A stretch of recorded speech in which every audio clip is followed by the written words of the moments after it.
You are looking for something that does not exist. You have been on this search your entire life, whether you are fully conscious of it or not.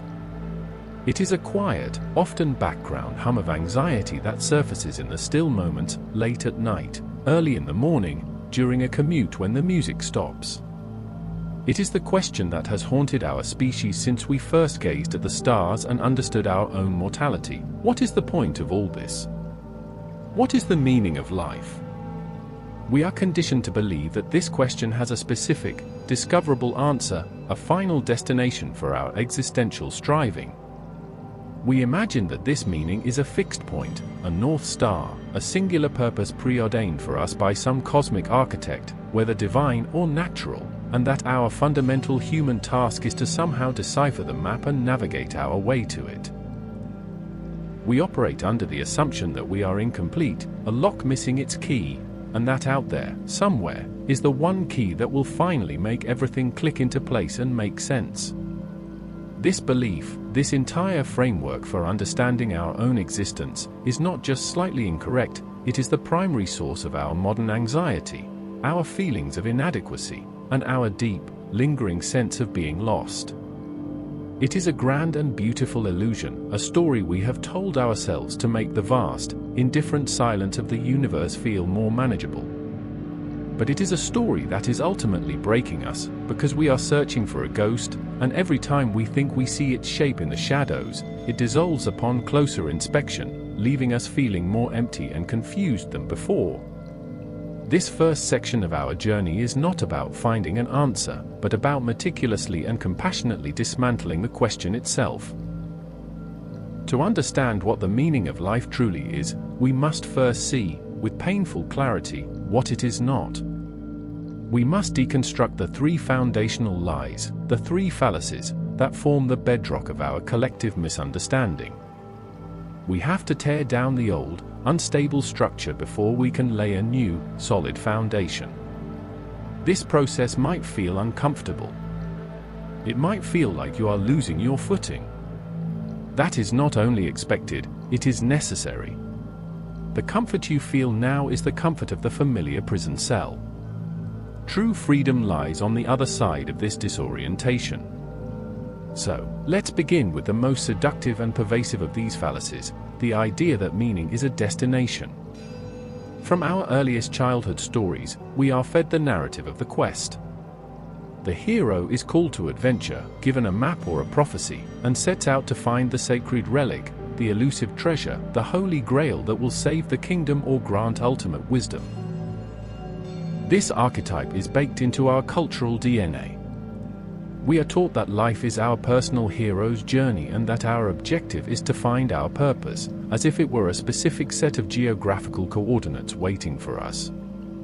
We talk about finding yourself as if your true self is a finished statue buried in a block of marble, and your life's work is to just chip away everything that isn't it. We ask children, "What do you want to be when you grow up?" implying that they will one day become a thing, arrive at a fixed state of being, and then the searching is over. This destination fallacy is incredibly powerful because it provides a clear narrative, a beginning, a middle, and an end. It makes life seem like a solvable puzzle. But life is not a puzzle. And this is where the fallacy crumbles. If meaning is a destination, then the immediate, terrifying implication is that you could fail to reach it. You could take a wrong turn. You could get lost. You could be following the wrong map. This transforms your life into a high-stakes performance review where you are your own harshest critic, constantly assessing your progress against some invisible, arbitrary benchmark. Am I there yet? Have I found it? That person over there seems to have found their purpose. Why haven't I? This mentality breeds a constant, low-grade anxiety, a feeling of being behind, of not being good enough, of missing the point. It externalizes meaning. It makes meaning something out there, separate from you, something you must earn or deserve or stumble upon through luck or grace. It turns you into a passive passenger on your own journey, always looking out the window for a signpost you cannot quite read. Furthermore, the destination fallacy inevitably leads to what we might call the plateau illusion. This is the belief that once you arrive, once you get the job, find the partner, buy the house, achieve the goal, you will finally be fulfilled. The search will be over, and you will bask in the permanent glow of meaning. But what actually happens? You achieve the goal, and there is a moment of euphoria, a spike of satisfaction. And then, it fades. The glow dims.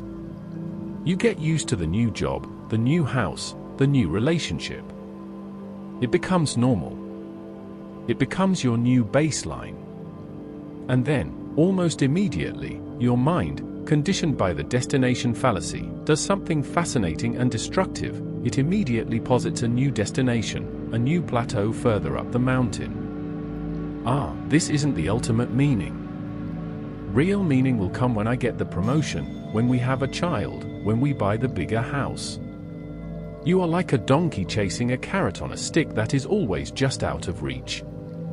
You are running on a treadmill, believing you are running toward a finish line that does not exist. The destination is a mirage. You can never arrive because that arriving is a cognitive error. The finish line keeps moving because you are the one who keeps painting it. This leads us directly into the second great fallacy, which is a close cousin of the first, the object fallacy. This is the belief that meaning is a thing that can be acquired, possessed, and held onto. We treat meaning as a noun, a commodity. We believe we can find it in a bank account, in a trophy case, in a job title, in a relationship, in the number of followers we have online. We think meaning is something we can point to and say, there it is. I have it. This is a category error of monumental proportions.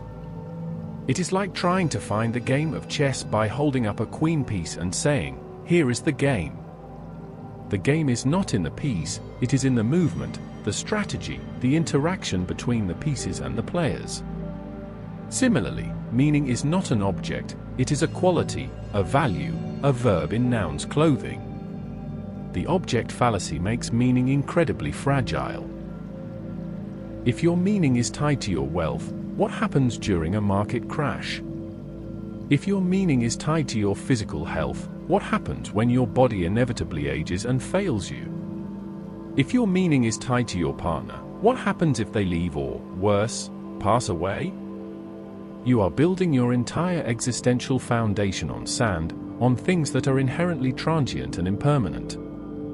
The philosopher Alan Watts often used the analogy of music. What is the meaning of a symphony? Is it the final, crashing chord? No. While the final chord provides resolution, the meaning of the symphony is in the entire journey, the themes, the development, the tensions and resolutions, the quiet moments and the loud crescendos. If you were only listening for the final chord, you would have completely missed the point of the music. Life is the same. To treat meaning as an object you acquire at the end is to miss the entire point of the living experience, which is the experience itself. This craving for an object, for a tangible thing to point to, is a deep-seated human craving for security. We want something solid to hold onto in the swirling chaos of existence. But by seeking meaning in external objects, we give away our power. We make ourselves hostages to fortune. The object becomes our master. We must constantly worry about acquiring it, protecting it, and preventing its loss. This is not freedom, it is a form of existential slavery. The pursuit of these objects, money, fame, status, often becomes a frantic, desperate scramble that ironically pulls us further and further away from any genuine sense of meaning, which is always an internal state, not an external possession. Finally, we come to the third and most insidious fallacy, the universal answer fallacy. This is the belief that there is one, single, objective, capital M meaning of life that applies to every human being equally. We imagine that buried in the fabric of the cosmos, or in the mind of God, is a secret formula, a definitive answer to the equation, and that our job is to somehow uncover it.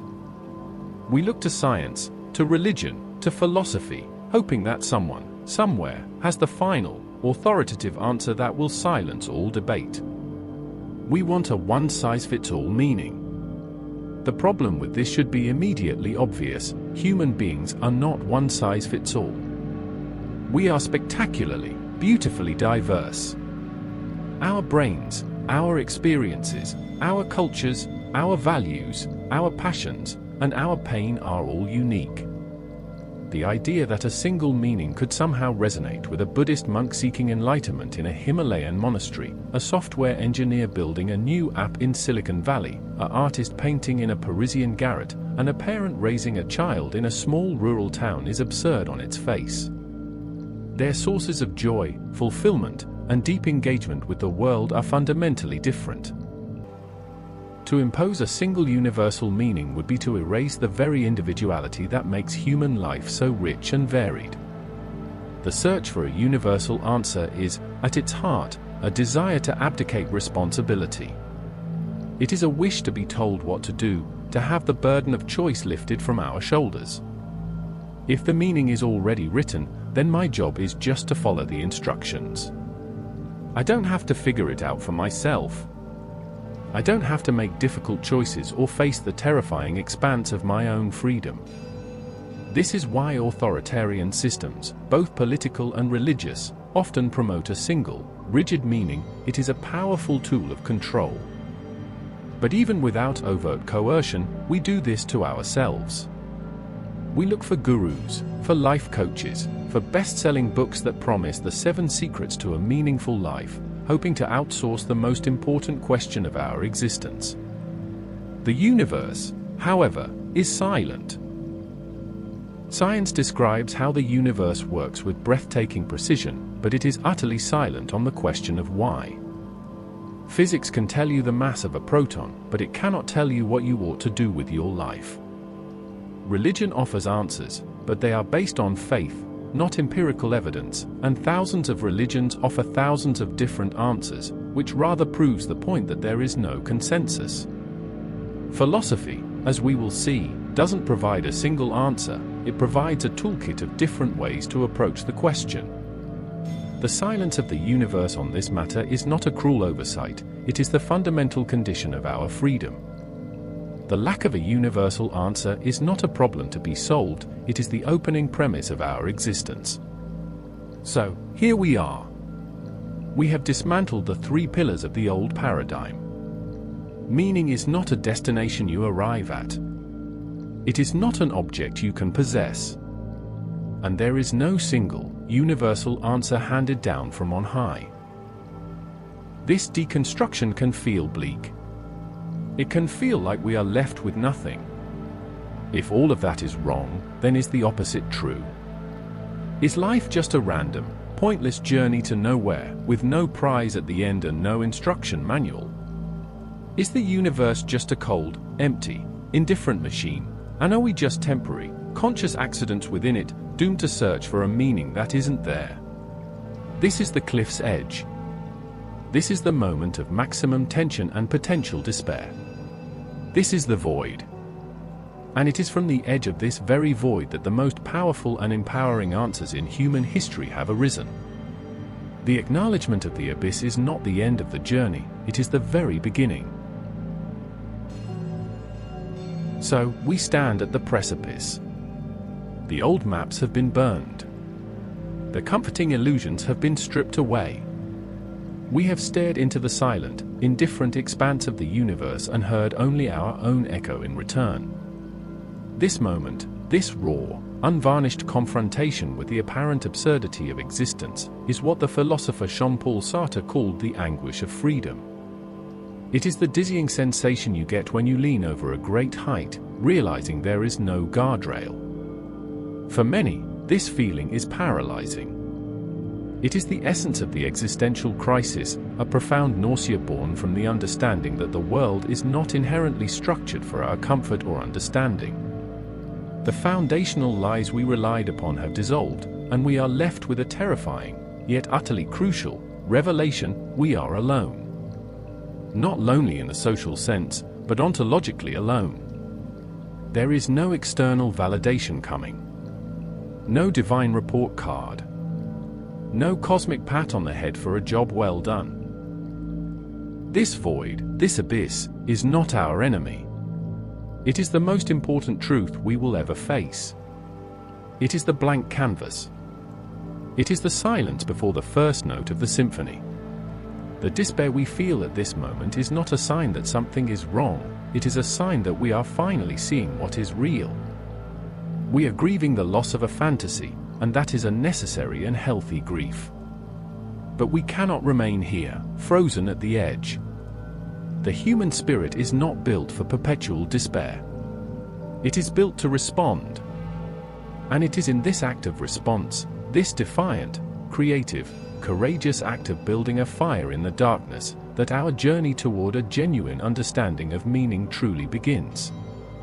The 20th century, an era of unprecedented upheaval, world wars, and the collapse of old certainties, became the fertile ground for a school of thought that would stare directly into this void and not blink. This school of thought is existentialism, and its answer to the abyss is perhaps the most empowering idea a human being can ever embrace. If there is no preordained meaning, then you are condemned to be free. And with that freedom, you are obligated to create your meaning yourself. Let's meet our first guide into this new territory, Jean-Paul Sartre. Sartre's central thesis, the bedrock of his philosophy, is a simple phrase with earth-shattering implications: existence precedes essence. For thousands of years, Western thought had operated on the opposite assumption. For a craftsman, the essence of a paper knife, its purpose, its design, its definition, exists in their mind before the paper knife is ever made. Its existence follows its predetermined essence. Theistic worldviews applied this to humans. God, the divine craftsman, had a purpose in mind for humans before creating them. Our essence, to love God, to serve a purpose, preceded our existence. Sartre, an atheist, turned this on its head. There is no divine craftsman. There is no pre-existing blueprint. Therefore, we simply exist. We are thrown into the world, a chaotic bundle of possibilities, desires, and fears. And only after we exist do we, through our choices and actions, define our own essence. We are not born with a purpose, we are born with the radical, terrifying, and glorious freedom to invent one. Think of yourself as an author. You are not a character in a story written by someone else. You are the author of your own life's novel. The page is blank. There is no plot summary. There is no genre mandate. You pick up the pen, and with every choice you make, from the mundane to the monumental, you write a sentence, a paragraph, a chapter. Will your character be brave or cowardly? Kind or cruel? Will they pursue art or money? Will they commit to a cause or remain detached? These are not questions to be discovered, they are decisions to be made. You are creating the essence of your character, who you are, through the process of living. You are, as Sartre famously said, condemned to be free. Condemned because we did not ask for this freedom and we cannot escape it. Even refusing to choose is a choice, the choice of passivity. This is the weight of existence. This is the anguish. But it is also the source of our supreme dignity. We are not puppets on a string, we are the puppeteers, even if we are clumsily learning how to work the strings. This leads us to another crucial Sartrean concept, bad faith or mauvaise foi. Bad faith is the attempt to flee from this anguishing freedom. It is the act of lying to ourselves to pretend that we are not free, that we are not the authors of our lives. It is a coping mechanism for the overwhelming responsibility of radical freedom. There are two primary ways we do this. First, we can pretend we are pure objects, determined entirely by our past, our biology, our social class, our trauma. I can't change, this is just who I am. I had a difficult childhood, so I can't be expected to form healthy relationships. I'm just not a brave person. This is the mentality of the thing, the passive object that is acted upon, rather than the conscious subject who acts. The second way is to pretend we are pure, abstract spirits, disconnected from the real-world consequences of our actions. I may cheat on my partner, but that's not the real me. I know I'm polluting the environment, but I like to think of myself as an environmentalist. This is a denial of our concrete reality. Living in bad faith is the root of inauthenticity. It is choosing the comfort of the prison cell over the terrifying responsibility of the open field. The path to authentic meaning, according to Sartre, begins with the courageous act of acknowledging our freedom, embracing the anguish that comes with it, and refusing the seductive lies of bad faith. It means looking in the mirror and saying, "Everything I am is the result of choices I have made. And everything I will be is a choice I have yet to make." This is not about blame, it is about empowerment. The past may have influenced you, but it does not determine your next choice. Your next choice is always, inevitably, yours. Sartre's partner, Simone de Beauvoir, expanded on this framework brilliantly, particularly in her book The Ethics of Ambiguity. She embraced the fundamental ambiguity of the human condition. We are both a subject, a conscious, free being, and an object, a physical body in the world, viewed and categorized by others. She argued that to live authentically and ethically, we must will our own freedom and the freedom of others. My project of creating meaning cannot ethically involve making you a mere object in my world, a tool for my purposes. For my freedom to be truly authentic, it must aim for a world where everyone else can be free as well. This moves existentialism from a purely individualistic pursuit into the social and political realm. My meaning is intertwined with yours. My project of self-creation must, if it is to be ethical, contribute to a world where others can also engage in their own projects of self-creation. So, what does this look like in practice? How does one create new meaning? It begins with commitment. For the existentialist, meaning is not found through introspection alone, it is forged in action, through what Sartre called our projects. A project is anything to which we commit our freedom. It is a value we choose to enact in the world. There is no universal, pre-approved list of valuable projects. Your project could be raising a child with compassion and wisdom. It could be creating beautiful art. It could be mastering a craft, be it woodworking or surgery. It could be fighting for social justice, building a business that solves a problem, or simply being a loyal and supportive friend.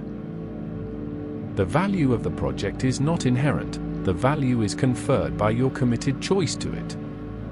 You choose your project freely, and then you pour yourself into it. The meaning is generated in the pouring, in the engagement, in the struggle. This is why the existentialist concept of meaning is so resilient. If your meaning is tied to a specific outcome, winning the championship, becoming the CEO, you are vulnerable to failure. But if your meaning is tied to your commitment to the project of being an athlete or a dedicated professional, then even failure becomes a part of the narrative you are writing. A lost game is a chapter in the athlete's story of dedication. A business setback is a scene in the entrepreneur's story of perseverance. The meaning is in the dedicated pursuit itself, not just the trophy at the end. This transforms life from a problem to be solved into a work of art to be created. You are not looking for a key, you are a sculptor, and your life is the marble. Every choice is a chisel stroke. Some strokes are careful and precise, others are wild and messy. But they are all yours. The sculpture will never be finished, and it doesn't need to be. The meaning is in the sculpting. This is a monumental shift in perspective. It moves you from a state of passive seeking to active creating. It replaces anxiety with responsibility.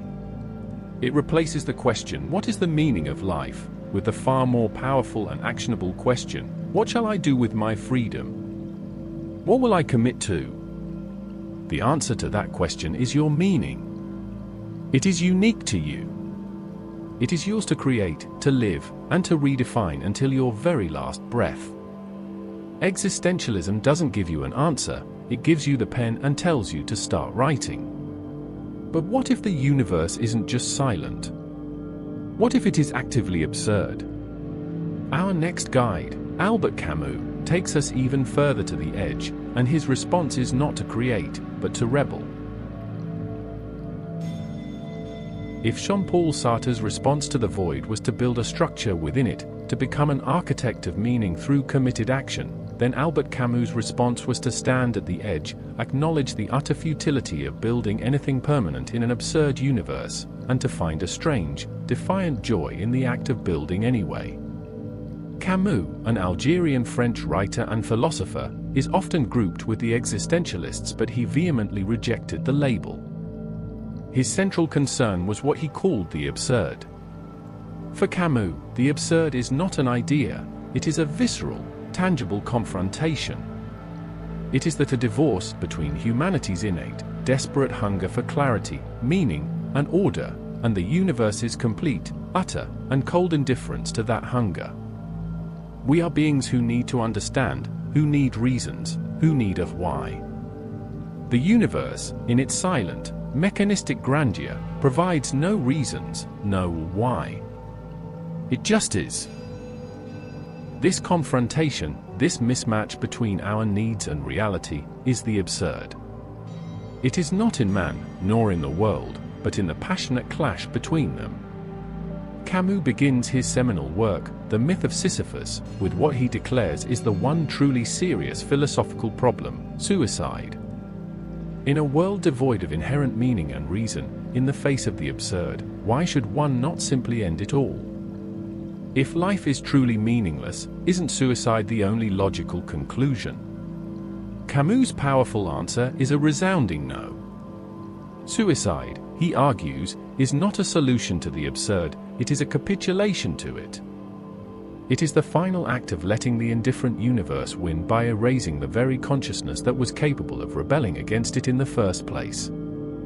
The physical suicide is just the final manifestation of a philosophical suicide that has already occurred, the leap of faith into religion or some other ready-made meaning system that, for Camus, is also a form of escape from the absurd. It is a willing blindness, a choice to believe in a comforting illusion rather than face the harsh, beautiful truth of our condition. So, if suicide is off the table, and philosophical suicide is a form of intellectual dishonesty, what is left? We are left with three options, as Camus lays them out. We can become actors, mesmerizing ourselves with roles and routines to forget the absurd. We can become conquerors, trying to exert our will upon the world in an ultimately futile attempt to impose meaning upon it, or we can become creators. Camus, a writer, was naturally drawn to the creator, the artist who acknowledges the absurd and yet creates works of art that have no guarantee of lasting, that are their own justification.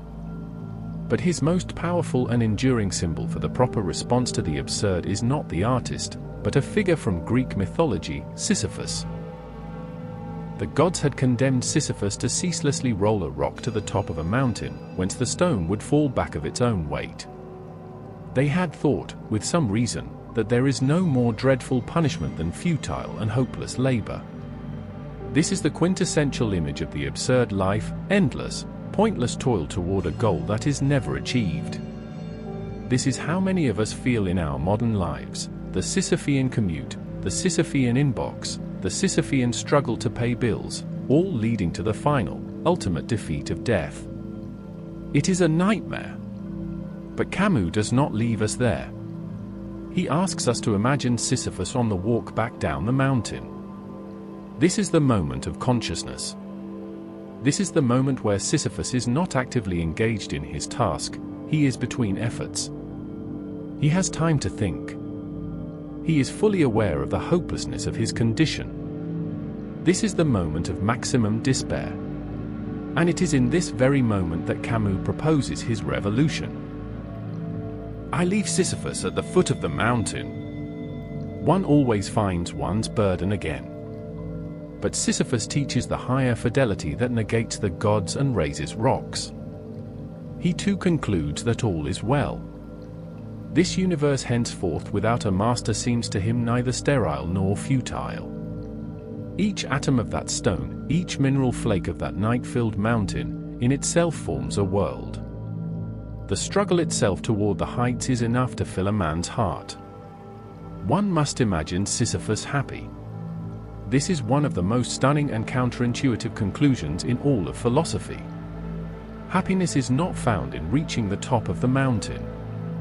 Happiness is found in the struggle itself. Meaning is found in the full, conscious embrace of the struggle, in the dedication to the task at hand, in the feeling of the sun on your back and the strain in your muscles. Sisyphus finds meaning not in spite of his punishment, but within it.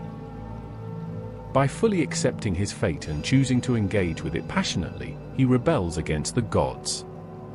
They intended for him to suffer in despair. By finding a way to be happy, by owning his task, he defeats them. His rebellion is his freedom. He is not free from the rock, but he is free in his attitude toward the rock. This is Camus' answer: rebellion. The perpetual, conscious rebellion against the meaninglessness of the universe by creating our own values, by living passionately, and by extracting every ounce of experience from this one precious life we have.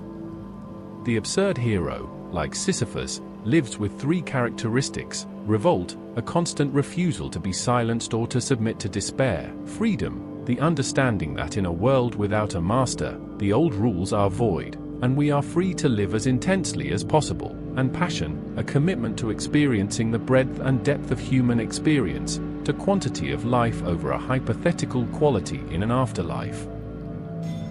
The meaning of life, for Camus, is to live it with as much intensity, rebellion, and passion as you can muster, all the while knowing it ultimately signifies nothing beyond itself. It is a defiant, joyful yes in the face of a universe that whispers no. This philosophy dovetails powerfully with another ancient tradition that also finds meaning not in an external destination, but in an internal shift: Stoicism. While Camus' rebellion is more fiery and romantic, Stoicism offers a calmer, more disciplined path to a similar realization. Founded in ancient Athens and later practiced by Roman emperors like Marcus Aurelius, Stoicism's core insight is that we cannot control the events that happen to us, but we can absolutely control our judgments about those events and our responses to them. This is the famous dichotomy of control. The world is full of things that are not up to us: the weather, the past, other people's opinions, our reputation, our health, our wealth. These are external things. To tie our happiness and meaning to them is to build our house on a foundation of sand. It is to make ourselves perpetual victims of circumstance. But what is up to us? Our opinions, our impulses, our desires, our aversions, and most importantly, our voluntary actions. Our character. Our virtue. These are internal things. The Stoic project is to relentlessly focus all of our energy and attention on what is within our control, on cultivating wisdom, courage, justice, and temperance, and to meet everything outside our control with a calm, rational acceptance. This is not passivity. This is not shrugging and saying whatever. This is a profound and active engagement with the only realm where we truly have agency, ourselves. The Stoic finds meaning not in achieving worldly success, but in acting with virtue regardless of success or failure. The meaning is in the integrity of the effort, not the outcome. A Stoic athlete finds meaning in training with discipline and competing with courage, not in winning the medal. A Stoic business person finds meaning in acting justly and providing value, not in the size of their profit. The external result is a preferred indifferent, it's nice to have, but it is not the source of their worth or meaning. This philosophy finds its ultimate expression in the concept of amor fati, a love of fate. It is the choice to not just accept, but to embrace everything that happens to you, or the good, the bad, the painful, the joyful, as a necessary part of the tapestry of your life. As Marcus Aurelius wrote in his private journal, meditations, a blazing fire makes flame and brightness out of everything that is thrown into it. The Stoic aims to be that fire, transforming every obstacle, every setback, into fuel for their virtue.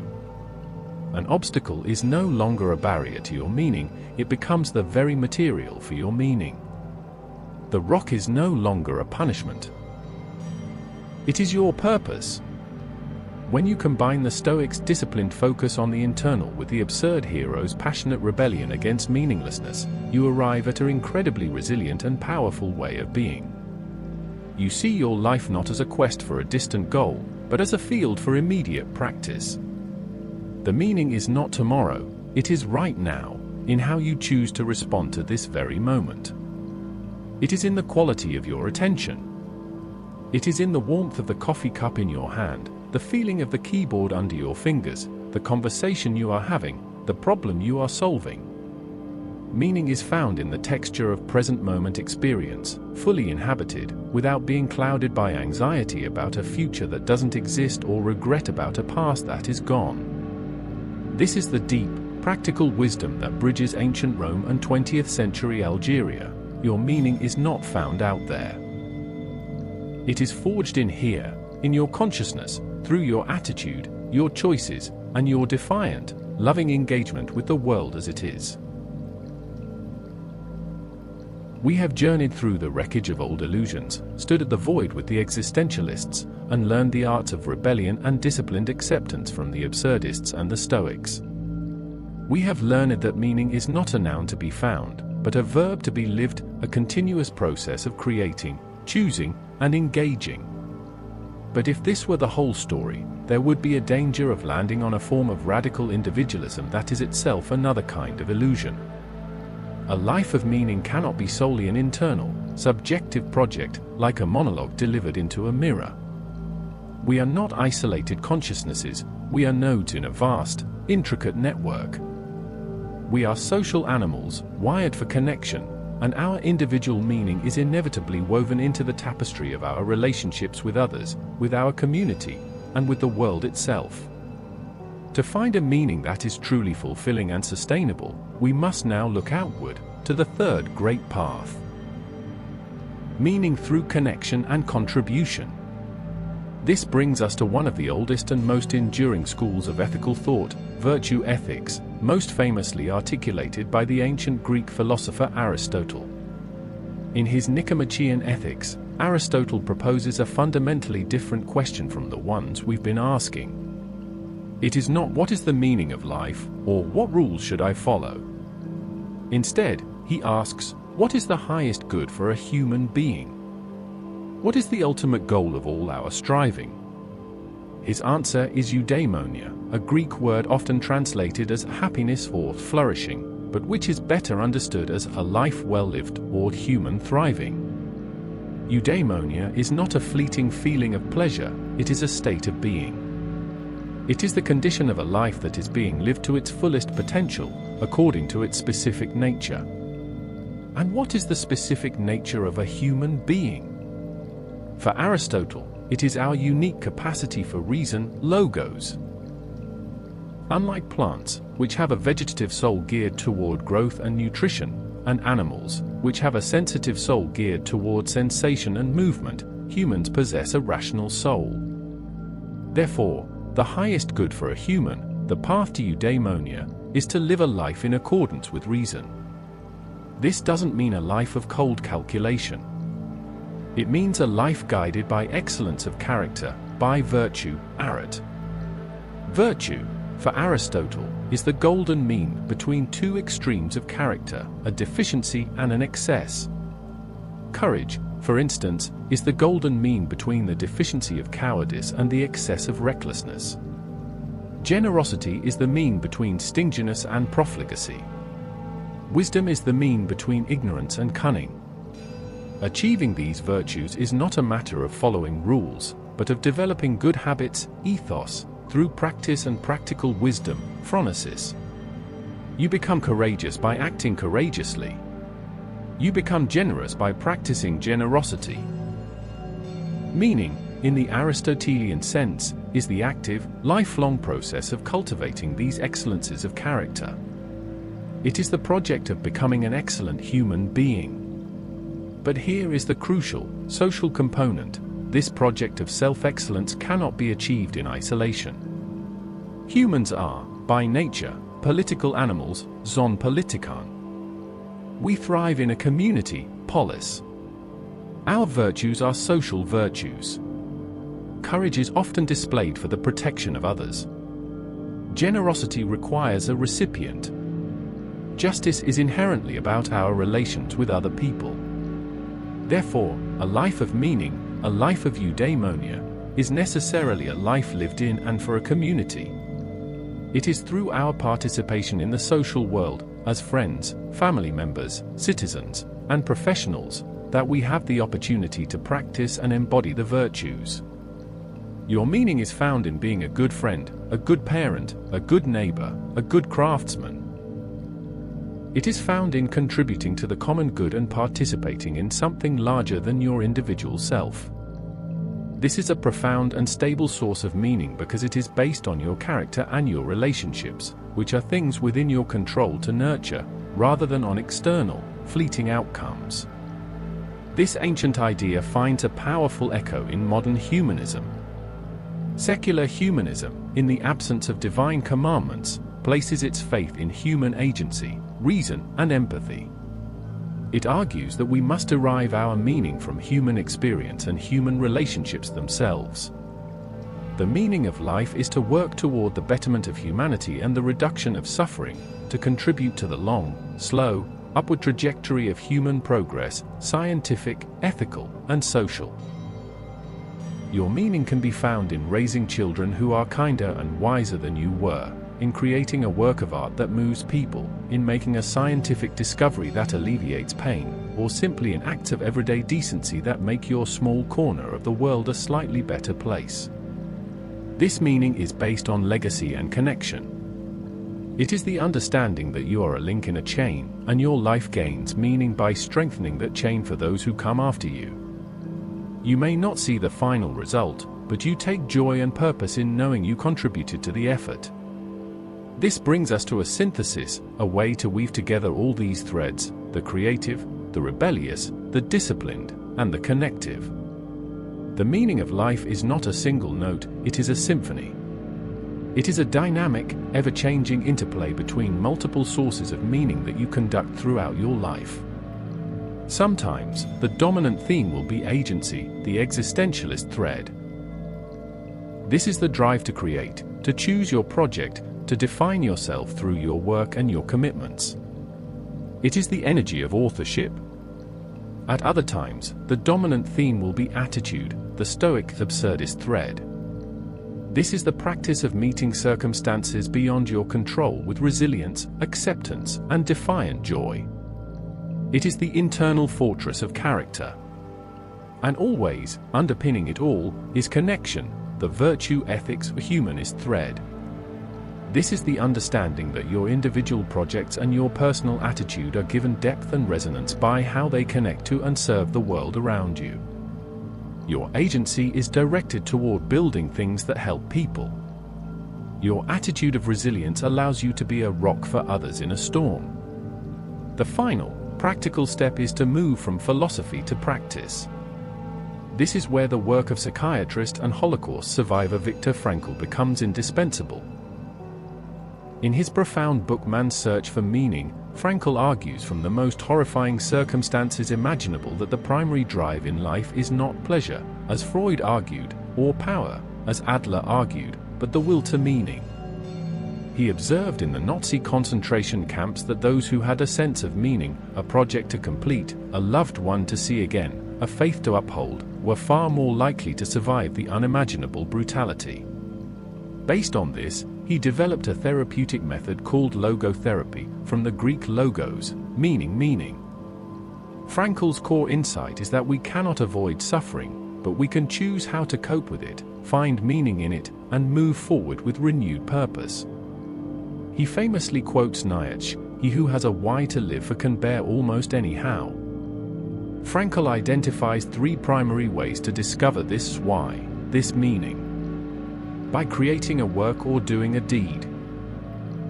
This is the path of agency and contribution, much like the existentialist's project or the humanist's legacy. By experiencing something or encountering someone. This is the path of connection, through love, relationships, and appreciation of beauty, art, nature. By the attitude we take toward unavoidable suffering. This is the Stoic absurdist path. When we are faced with a fate that cannot be changed, e.g., an incurable disease, a loss, our challenge is to turn our personal tragedy into a triumph by choosing our attitude toward it. This is where we find the meaning of suffering. Frankl's ultimate conclusion is the ultimate empowerment. Everything can be taken from a man but one thing, the last of the human freedoms, to choose one's attitude in any given set of circumstances, to choose one's own way. So, what is the answer? After all this, what is the meaning of life? It is the active, conscious, and courageous process of weaving together your agency, your attitude, and your connection. It is the choice to be the author, the rebel, the steward, and the friend. It is the commitment to a project that serves something larger than yourself. It is the defiant decision to find joy in the struggle itself. It is the quiet discipline of meeting each moment with virtue. It is the love you give and receive. The universe is silent because it is waiting for your answer. Not in words, but in actions. Not in a final destination, but in the quality of your journey. The question is not what is the meaning of life. The question, the only question that matters, is what will you choose to make meaningful today? Your life is your answer. Make it a good one.